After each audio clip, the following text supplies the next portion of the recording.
அன்பு நிறைந்த தமிழ் சொந்தங்களே, தாய் மண்ணின் மீதும் உயிர்களிடத்தும் நாம் செலுத்தும் நன்றியே நம் பொங்கல் திருநாள். இந்த 4 நாள் கொண்டாட்டம் வெறும் விழாவல்ல, அது ஒரு முழுமையான ஆன்ம பயணம். பழையனவற்றை அழித்து புதியனவற்றை வரவேற்று இயற்கைக்கும் உழைக்கும் உயிர்களுக்கும் நன்றி சொல்லி உறவுகளை மீண்டும் இணைக்கும் ஒரு காலச்சக்கரத்தின் சுழற்சி இது. பொங்கல் திருநாளின் முதல் நாள் போகி.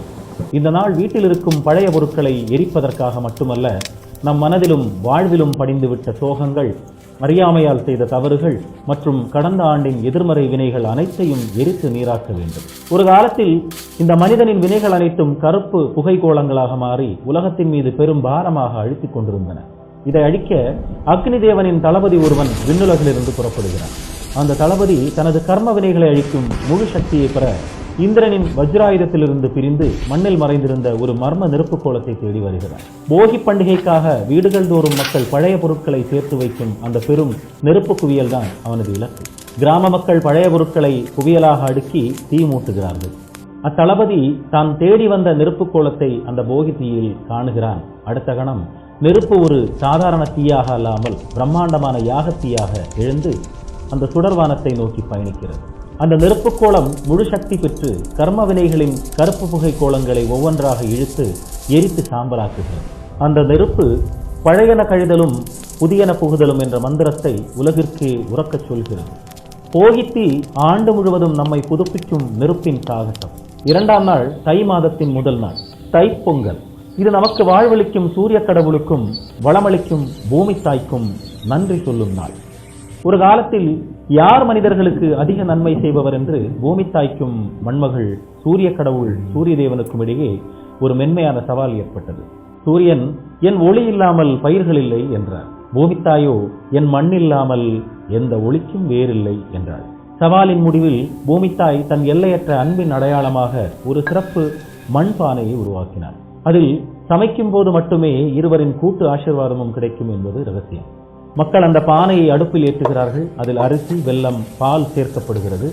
அப்போது வானிலிருந்து சூரிய பகவான் தனது பொற்கதிர்களை சாதாரண ஒளியாக அல்லாமல் பொற்கரங்களாக நீட்டுகிறார். சூரியனின் பொற்கரங்கள் பானையை தொட்டதும் சர்க்கரை பொங்கல் பொங்கி பெருகி பானையை விட்டு வெளியேறுகிறது. அது ஒரு பொன்னிற அருவியைப் போல சுற்றிலும் வழிகிறது. இந்த மகத்தான பொங்குதலின் அர்த்தம் உங்கள் இல்லங்களில் செல்வமும் வளமும் இப்படி பொங்கி வழியட்டும் என்பது. அடுத்து 3ஆம் நாள் மாட்டுப் பொங்கல்.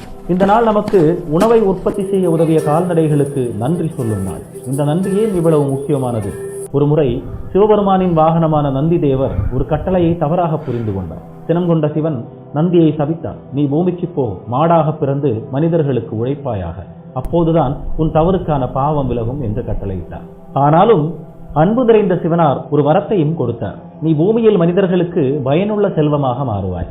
உனக்கு நன்றி செலுத்தும் நாளாகிய மாட்டுப்பொங்கல் அன்று உன் கழுத்து மணி அடிக்கும் சத்தம் வெறும் ஓசை அல்ல, அது என் ஆசீர்வாதமாக இருக்கும் என்று வரமளித்தார்.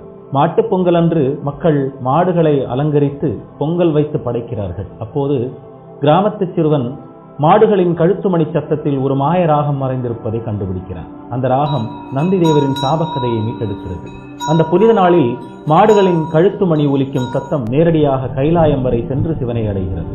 சிவன் அந்த சத்தத்தால் மகிழ்ந்து நீ பூமியின் செல்வமாக இருப்பாய் என்று மீண்டும் ஆசீர்வதிக்கிறார். மாட்டுப்பொங்கல் உழைக்கும் உயிர்களுக்கு நாம் வழங்கும் தெய்வீக மரியாதை. 4ஆம் நாள் காணும் பொங்கல். இது இயற்கையிடமிருந்து நம் கவனத்தை மீண்டும் உறவுகளிடம் திருப்புகிறது. ஆனால் ஒரு காலத்தில் உறவுகளை பிரிக்கும் ஒரு கிராமிய பிசாசு அல்லது எதிர்மறை சக்தி மக்கள் ஒருவரை ஒருவர் பார்த்தாலும் அவர்கள் மனதில் சின்ன சின்ன கோபங்களையும் சண்டைகளையும் தூண்டி ஒற்றுமையை பிரித்தது. இதை பார்த்து துயருற்ற உறவுகளை இணைக்கும் மங்களம் தேவி கிராம தேவதை விழித்தெழுகிறாள். மக்கள் ஒருவருக்கொருவர் வாழ்த்துக்களையும் பரிமாறிக்கொள்ளும் சடங்கையும் அனைவரும் சேர்ந்து விளையாடும் விளையாட்டுகளையும் உற்று நோக்குகிறாள். மக்கள் சந்திக்கும் போதும் அவர்கள் சிரிக்கும் போதும் ஒரு மாய உறவுக்கயிறு உருவாகிறது. அந்த உறவுக்கயிறு கிராமத்தின் ஒற்றுமையை பிரிக்கும் பிசாசை சுழற்றி அடித்து துரத்துகிறது. மங்களதேவியின் அருளால் குடும்பத்தில் உள்ள பிளவுகள் நீங்கி அனைவரும் இணைந்து மகிழ்ச்சியாக விளையாடி இனிப்பை உண்டு ஒருவருக்கொருவர் அன்பை பரிமாறிக்கொள்கிறார்கள். காணும் பொங்கல் பிரிந்த உறவுகளை சந்தித்து பலப்படுத்தி மீண்டும் இணைக்கும் மந்திர சாகசம். பழையன கழிந்து புத்தாண்டு பிறந்து இயற்கை ஆசீர்வதித்து உறவுகள் ஒன்று சேர்ந்த இந்த 4 நாட்களின் பயணமே நம்முடைய பொங்கல் திருநாள்.